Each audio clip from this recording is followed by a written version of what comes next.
made about white supremacy in Iowa on Friday? I've never once encountered that yet. I'm sure the boogeyman white supremacist exists somewhere in America. I've just never met him. Never seen one. Never met one in my life, right? Maybe I'll meet a unicorn sooner. And maybe those exist too. Do you want to know who is the catalyst primarily for the racial animus that we experience here in America? It's the media, and I can't stand the media for doing that. The latest example is yesterday, this deranged, demonic person, white guy, shot up a Dollar General and killed 3 black people. Now, this dude probably was racist, probably was a white supremacist. But instead of trying to bring the country together, CNN, Dana Bash, decided to pounce on Vivek Ramaswamy because he made some comments about white supremacy over the weekend. So just because somebody hasn't encountered one doesn't mean that the notion of white supremacy doesn't exist as a threat in America. What do you think goes through the minds of the families of the 3 victims in yesterday's shooting when they hear you say that white supremacy is basically a fantasy? Now, see, there you go. That's a leading question, trying to conflate what he said on Friday with the tragedy that happened on Saturday. Do I believe that there are people that believe in white supremacy? Of course. Just like there are people that believe in black supremacy. You have people that believe in the supremacy of their race because we've been conditioned as a nation to elevate racial idolatry. And so that's what we're experiencing here in America. White supremacy is not a threat like it was 50 or 60 years ago, despite what the media, despite what CNN's Dana Bash wants to paint as the picture. It's not. It's not. What is the highest threat to black people? Honestly, is this notion that they have no agency.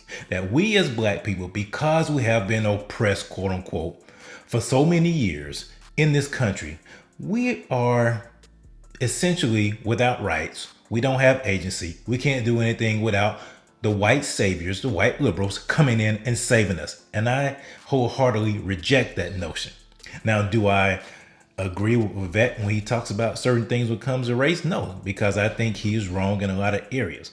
But to sit here and insinuate that white supremacy is the main issue that's affecting black people? No. What about fatherlessness? What about the broken homes that we experience in our community? What about the lack of opportunity that your government that you support, Dana Bash, is causing in the black community with these policies that they're pushing, these liberal policies that do nothing but hamper and prevent the upward mobility of black people? That's more of an issue than white supremacy. I'm sure they're grieving for their loss, and I don't want to politicize those victims. Dana, this is a very sensitive situation where we should have nothing but foremost respect for those victims and not bring them into partisan politics. But I was responding to a question where someone asked me, what racism have I experienced in recent years? And I answered honestly. Most of that racism has come from the modern left. It's happening during the course of this campaign. Kara Swisher calling me Ramaswamy the other day and reveling in making twists of my last name. And I have to admit too, ever since I've started this channel and I've spoken the truth about black people waking up, the most racist vitriol I've received has not been from quote unquote white conservatives, white evangelicals. Nah, it's been from black folks.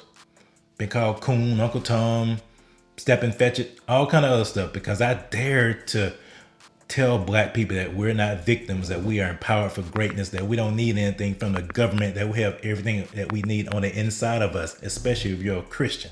But because I dared to say things like that, I have been called numerous things, just like a number of other black conservatives have, by black liberal folks and by white liberals. As a matter of fact, you have some white liberals who will call black conservatives white and not consider them as black because they dare to think for themselves. I've seen more racial animus from the left than I have from the right. I'm just being real about it. People effectively reducing me to the color of my skin and my attributes, that comes today from the modern left. But the reality is, do you this is acknowledge, part of though, a that dogma white in this supremacy country. does still exist in the United States? But she trying her best to get this white supremacy. She's like a dog to a bone. She got to get this white supremacy idea out there. She got to float it out there to their listeners. Hey, white supremacy, that's a dog whistle to black folks, liberal black folks. Don't focus on what else is going on in your community. Don't focus on the fact that you have Christ on the inside of you. White supremacy, white supremacy. Here's this carrot. White supremacy, white supremacy. I acknowledge that all forms of racial animus exist in the United States, including fringe branches. I mean, that's clearly what was at the head of this mentally deranged individual responsible for this shooting, yes. But I think there are many forms of mental derangement that cause us to see one another on the basis of our skin color and our attributes. She didn't like that answer. And I think what we need to revive, Dana, and it's my job as the leader, hopefully as the next president, to do this, to revive our doctrine of e pluribus unum. Not just celebrating our diversity and our skin deep attributes, but celebrating what unites us across that diversity. That's what we've forgotten in the United States of America. Our true strength is the set of ideals that unite us. That's my job to revive as our next president. And I think that the next generation in particular is so starved for that, starved for commonality, starved for a nation that is unified, bigger than the sum of its parts. That's what we need to recreate in this country. And to those who say the remedy to past discrimination is present discrimination, I say no. The right remedy is actually abandoning all discrimination and moving forward with colorblind meritocracy. Yeah, that's exactly what Ibram X. Kendi says. The solution for past racism is present racism. But Dana Bash doesn't want to hear that. Her mind is so tunnel vision that she wants to hammer out this point about white supremacy. Just keep listening. In the United States of America. You took it to another level on Friday. In addition to the comment we played, you took issue with comments from Congresswoman Ayanna Pressley. She reportedly said, quote, "We don't need any more brown faces that don't want to be a brown voice." That sounds very familiar. I've made a number of videos about black folks, Michael Eric Dyson, and other black liberal Democrats, the black bougie elite who wants to keep black people in their place, always saying that when someone disagrees with them who happens to look like them, we don't need another black face speaking white voices. We don't need another black face of white supremacy, as they call Larry Elder. That's so funny. These folks are the black faces of white liberal puppet masters. That's who they are. About that, you said, these are the words of the modern grand wizards of the modern KKK. You know, I'm sure, the KKK was responsible for more than a century's worth of horrific lynchings. And here comes our straw man.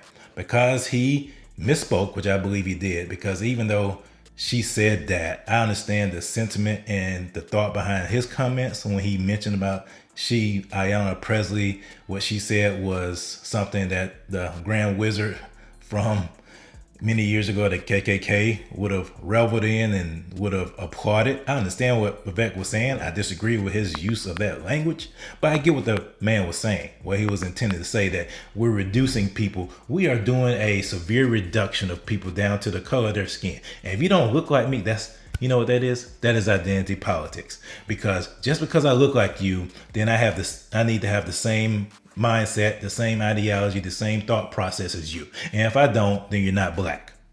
Rapes, murders of black people. How in any way are the views you're talking about comparable to the views and atrocities committed by the KKK? She failed to mention that the KKK was, for the most part, started by Democrats and was state sanctioned by Democrats. But she ain't gonna say that part. She ain't gonna give you that dirty little secret. That doesn't help her argument. So she's not gonna tell her audience about that dirty little secret. What I said is the Grand Wizards of the KKK would be proud of what they would hear her say, because there's nothing more racist than saying that your skin color predicts something about the content of your viewpoints or your ideas. You didn't just say they would be proud. You said these are the words of the modern Grand Wizards of the modern KKK. She doesn't want to hear what he really has to say about that. She is trying to paint the picture that Vivek is a brown face of white supremacy. That's all she wants. It is the same spirit. You're right about that, Dana. I think it is the same spirit to say that I can look at you and based on just your skin color, that I know something about the content of your character, that I know something about the content of the viewpoints you're allowed to express. For Ayanna Pressley to tell Okay, me that's- that because of my skin color, I can't express my views, that is wrong. It is divisive. That It is is a- driving hate that is in a this country. debate. This is dividing Okay, that our is a country to a debate. breaking point. That is And a I think we need to debate move beyond it. that is based on non-violent discussion. That you just said you're using rhetoric, which she Yes. said she's using rhetoric. That's one thing. And another thing is to say that she represents and she is a modern version of a KKK, which, as you know, was dedicated to the subjugation and violence against Black people. The Democratic Party and the modern left is dedicated to the subjugation, and I'm not gonna say violence, but it's definitely dedicated to the subjugation of Black folks. How on earth is she a modern Dana, grand let's wizard be of intellectually that honest. kind of organization? Let's be intellectually honest and get to the heart of what this debate ought to be about. There is a worldview that says that the remedy to past discrimination is present discrimination. That if you're Black or brown, you have to have a particular point of view. That's from Ibram Kendi. That's from Ayanna Pressley, the people I quoted in my speech yesterday. But can There's you a have different an view that I intellectually have, which honest says that regardless conversation of who you are, when you accuse have to be her able of to have your own being a opinion. grand wizard Let's of have the the debate. KKK? Can you have that the intellectually honest point is- discussion with that kind of rhetoric? Yes, I can, Dana, because the point I'm highlighting is that even the people who, in good spirit, we all agree that the KKK was an awful organization that is a toxic stain in our national history. So given that we can start from that point of agreement, now that allows us to say, well, who actually sounds more like that organization today? The people who are calling for more racial discrimination on the basis of skin color. So yes, I think that is an But it's not intellectually about useful starting point sounding for a like- provocative discussion. Well, she trying her best to get him to bow down and backtrack on his comments. That we need to have in this the country. whole point is And I the think that- I think KKK the reality, wasn't Dana, just is about rhetoric. We have to speak They openly. in this lynched country. people, they murdered people, they raped people, they burned their homes. And that was wrong. Simply That was because obviously wrong. so Wrong. Okay, so that again, is obviously a wrong if you thing want to for have them an to have done. intellectual Absolutely. discussion, do you think that maybe comparing her to the Grand Wizard and the notion of what she said to being a modern leader of the KKK was maybe a step too far, or you stand by what you said? I stand by what I said to provoke an open and honest discussion in this country. Because there is a gap, Dana, between what people will say in private today and what they will say in public. I think we need to close that gap. I think we need to have real, open, honest, raw conversation as Americans. That is our path to national unity. And there are many Americans today who are deeply frustrated by the new culture I'm of just not anti-racism sure how that's really racism in new provoking a clothing. discussion- And we need to have that debate in the open. That debate needs to be held, but it needs to have people of good faith on both sides in order for that true, robust debate to be held. And I would love to be a part of that debate because I think it needs to be held for both sides, for the liberals and for the conservatives.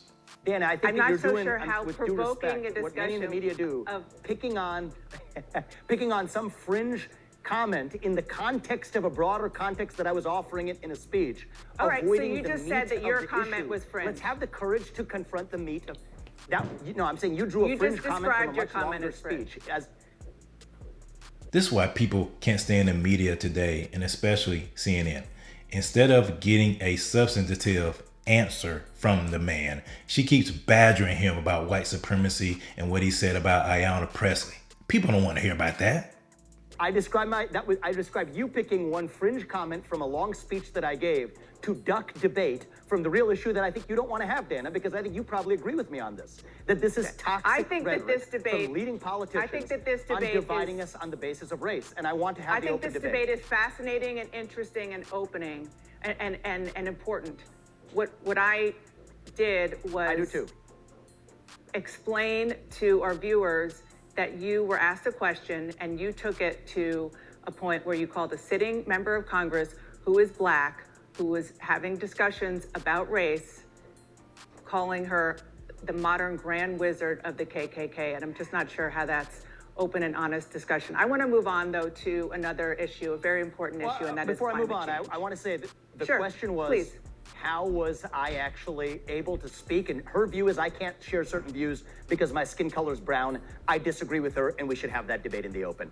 No, what you did, Dana Bash, you had an agenda. Your agenda was to paint Vivek Ramaswamy as the brown face of white supremacy to show that he is in more alignment with people that hated someone because of their color of their skin. He's more in alignment with white evangelicals who hate black people, that he's more in alignment with those folks who want to keep black people in their place. That was your entire agenda and goal from this interview. You had no interest in hearing what he had to say. All you wanted to do was to show and paint a picture that Vivek Ramaswamy is nothing but a brown face speaking white conservative values. Simple as that. That's all you wanted to paint him as, the brown face of white supremacy.